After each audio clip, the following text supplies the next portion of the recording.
Hello, welcome to Real Talk. I am your host, Paul Britton. We are here to do a couple of, well, one of two horror movies. Both of them, you could say, hey, that's not just a pure horror movie. And you would be right in both cases. However, in one of them, you would be also hard pressed to even call it a horror movie. But you know what? Let's just dive right into our primary film this evening, which is Weapons. That's right. Weapons is the new release from Zach Krager. Zach Krager, who wrote and directed the 2022 or 2023 smash horror breakout movie Barbarian. Um, just a huge buzz from that movie. And then he had Weapons, and he went out and was like, all right, who wants to buy my movie Weapons? And there was a huge, ginormous bidding war. Um, and like, if I remember correctly, either Bloomhouse or Jordan Peele's how um what there was a smaller niche horror film studio that was like, we want to do your movie, yes. And then Warner Brothers came in and said, you know what, actually we're just gonna give you like just an obscene amount of money, and we're gonna take over this one. And they did it, and this movie made over $40 million opening weekend, which is just huge for a non-IP horror movie, let alone honestly non-IP anything movie right now, making over $40 million opening weekend. Insane. And so let's talk about the movie itself. So we're talking about a movie that has had a great trailer campaign along the lines of what Longlegs had last year, where it's just like it's just a super creepy premise. And so the premise of the movie being that all of the kids from one classroom have run out of their homes, run away from home, all at 2:17 in the morning, and nobody knows why, and everybody's suspicious of obviously the teacher of the classroom and uh of everybody in the town, and what is going on. And the movie, and I'm literally not going to give anything away on this movie because of how amazing and how much fun it is it is revealed. Like, literally the trailers say every kid in the movie, and like, I'm just going to stop there, because even saying like, oh well, actually would, you know kind of ruin just something that's revealed in the first 5 minutes of the movie. And I was like, oh my god, I didn't expect that. And and this is a movie that for and very much like Barbarians, honestly, uh that for two acts, like, so the fun thing about Barbarians was it just wrong-footed you from the get-go. From Jump Street, you're really not sure what's going on with the situation in that movie being two people have have signed up for the same Airbnb, and it's weird and uncomfortable because one of the people's a little creepy. um this movie doesn't wrong foot you as much as just just gives you enough of to keep pulling you forward and pulling you forward, from the sense of you never really know what really you're understanding, or what you're seeing, and who's good and who's bad. The movie does a great job of covering its tracks, as far as making you like somebody and then making you not like somebody, or making you not like somebody and then all of a sudden making you like somebody. And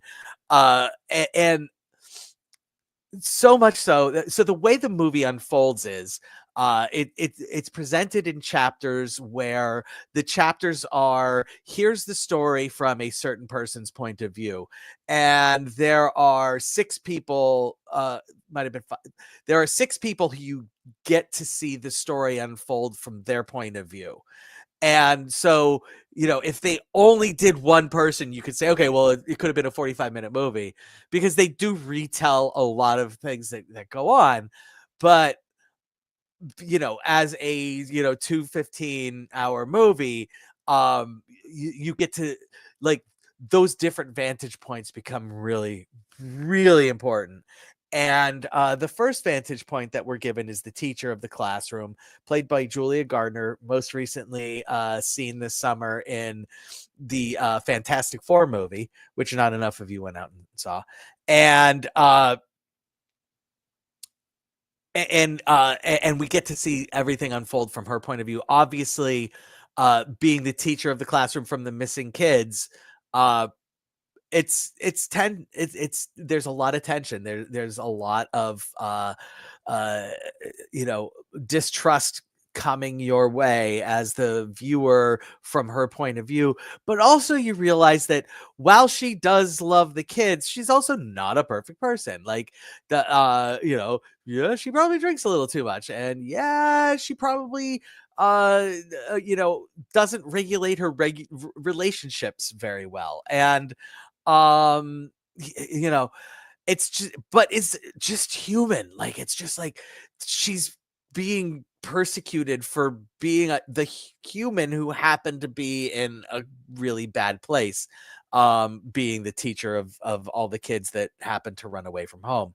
The next person that you see the story in the point of view from is one of the parents, which is Archer, played by Josh Brolin, who we've seen in a bazillion things, including about 20 minutes into the movie, my son leans over to me and says, "Is that Thanos?" And I was like, "Yes, that is Thanos. That Josh Brolin is Thanos." And so, you get to see things from his standpoint, and you he's one of the more outspoken parents, and is really going after this poor, I say poor woman, but is really going after this woman for just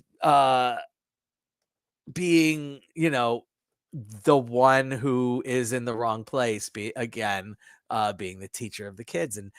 And he's an asshole. And then so you start really feeling bad for her again, and you're reminded, but then you also see that, how terrible is this? And he's a really bad contractor, but part of the reason why he's a bad contractor is because he's lost his son. And so maybe he's actually a really good contractor who has just totally muffed the project.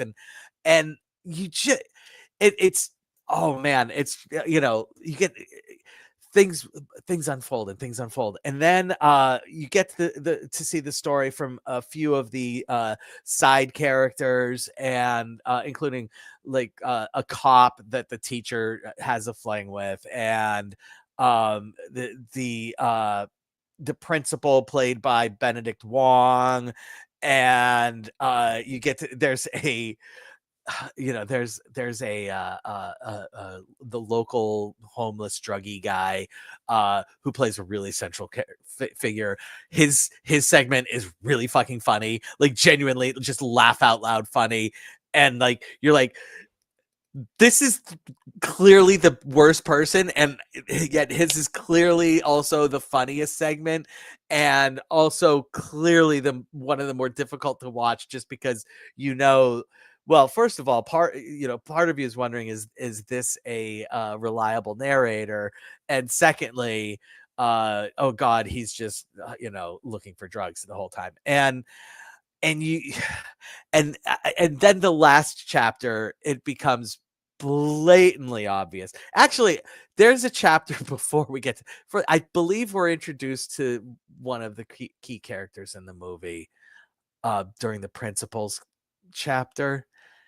And, like, it's interesting because it's definitely not during the first two, because as soon as this character is introduced, and it's not a character you ever see in the trailer, um as soon as the character is introduced, it's like, oh, well, obviously, like this is, you know, it's like the wonderful thing about the presentation of the first two chapters, which basically is like the first act and the first act and then like the first half of the second act. Almost, it's hard to break this movie out into acts because of the way the chapters are broken out, but um other than to say that the last chapter is clearly the third act, the way this character is introduced, it's like this character is so very different that from everybody else that you're like, oh, okay, so this is what's going on.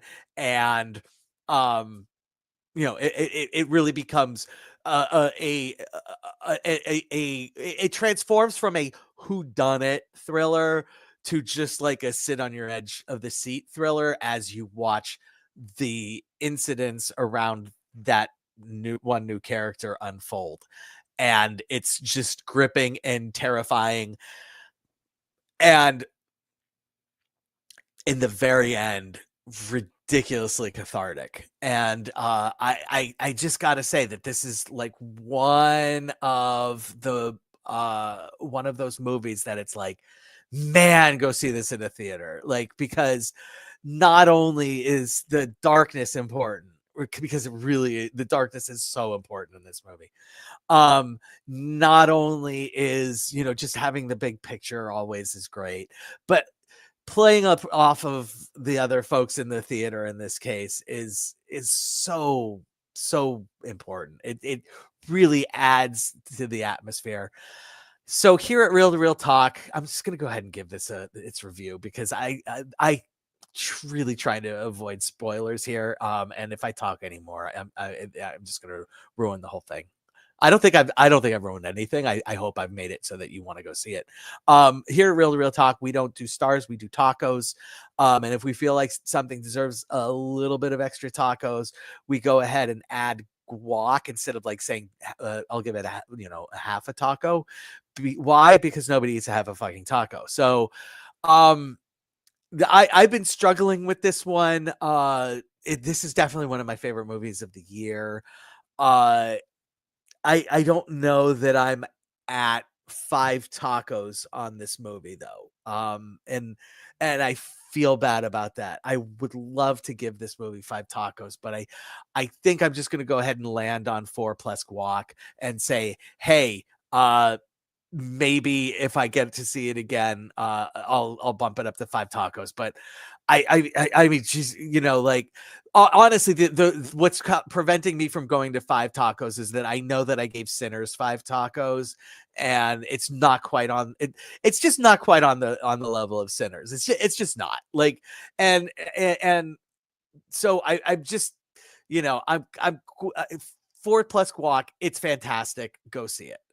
The other movie that I'm going to talk about real quick is on HBOMax. It's called Freaky Tales. Um, so it stars an actor who you may or may not have heard of before. His name is let me get Pedro Pascal. Have you ever heard of him? Of course, everybody's heard of him. He's in everything right now. So this is actually a movie that has like a release date on IMDb of 2024, I but everything that I've been able to find indicates that this is a news release on HBO Max this week. It's so I'm thinking it might have been played at a festival, but then I'm like, I don't know what kind of festival this movie played at. Movie set in 1987. I'm on record. I love movies that take place in the 80s. Maybe not love them in the sense that I'm going to automatically like the movie, but I love, having grown up in the era, like being like, oh, well, nobody fucking said, you got this, in the 80s. It's just not a phrase that anybody ever uttered. And so like when I'm watching a movie and somebody's like, you got this, it's like, fuck you. Nobody said that in the 80s. What's your problem? This movie didn't have any of those mistakes, so bravo to them.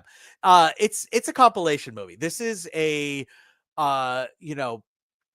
here are 4 stories, and that's what it is: 4 stories, 4 chapters, and it distinct and mostly unrelated, other than there are characters that are in chapter 1 that show up briefly in chapter 2, and there were characters in chapter 2 that showed up briefly in chapter 1 and will show up in chapter 3, and then there's people in chapter 3 that so on and so forth. So it's intertwined through an evening in San Francisco in 1987. And this movie, if you've like the Bay Area plays a huge role in this movie, I'm gonna say.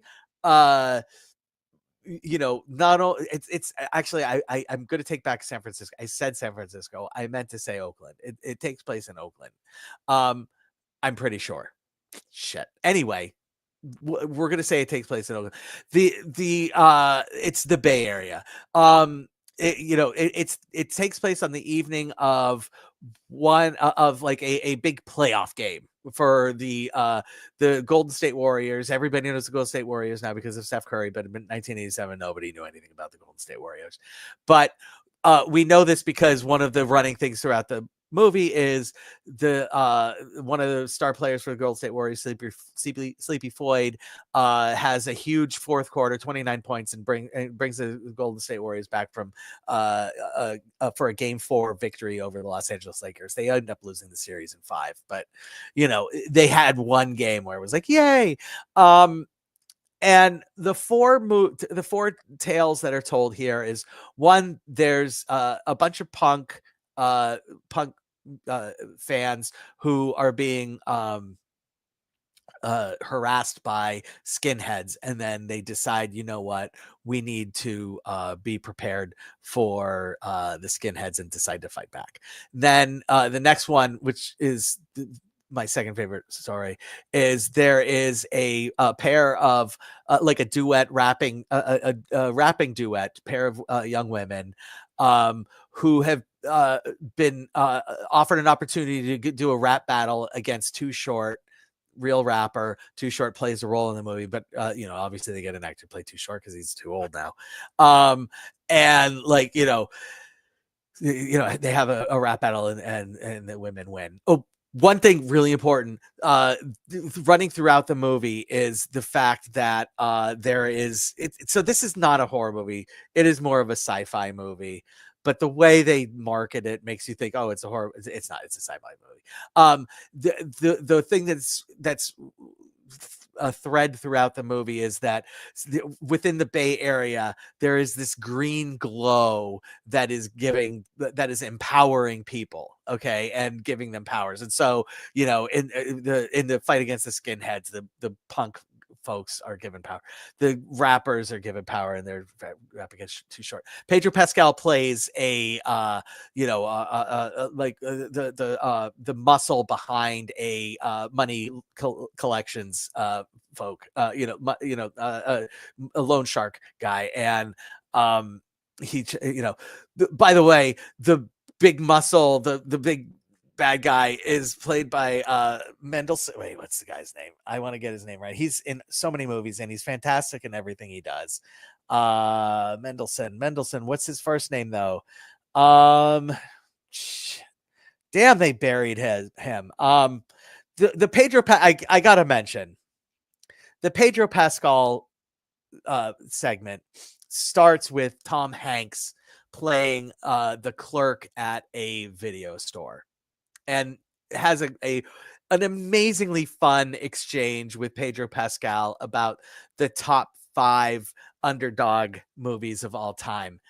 And just fantastic. Like, just so much fun to see Tom Hanks and Pedro Pascal like playing off of each other and having a wonderful scene together.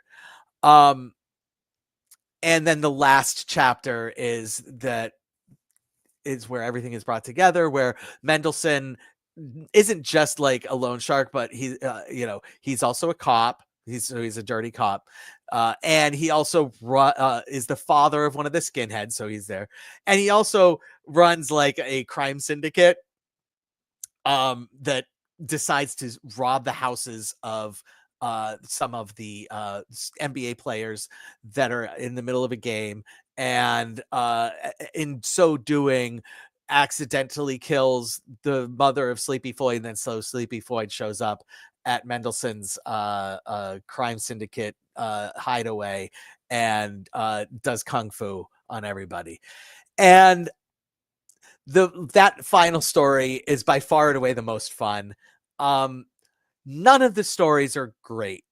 Okay, none of the stories are great, but also none of the stories are bad. Like, the problem is that I feel like, in spite of the fact that characters are woven throughout, Mendelssohn's always great, and so he's fantastic, and he's a good foil that doesn't show up in the first one at all, and shows up briefly in the second, and then more so in the third, and then he plays a huge role in the fourth.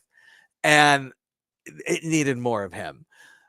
And it was fine that Tom Hanks only showed up a little bit, but it just needed more latch on to enjoy the character and either root against or root for. There needed the thread between the stories needed to be stronger. But again, all the stories are okay. Where the last story was my favorite, but it's still only good. And the second story was good.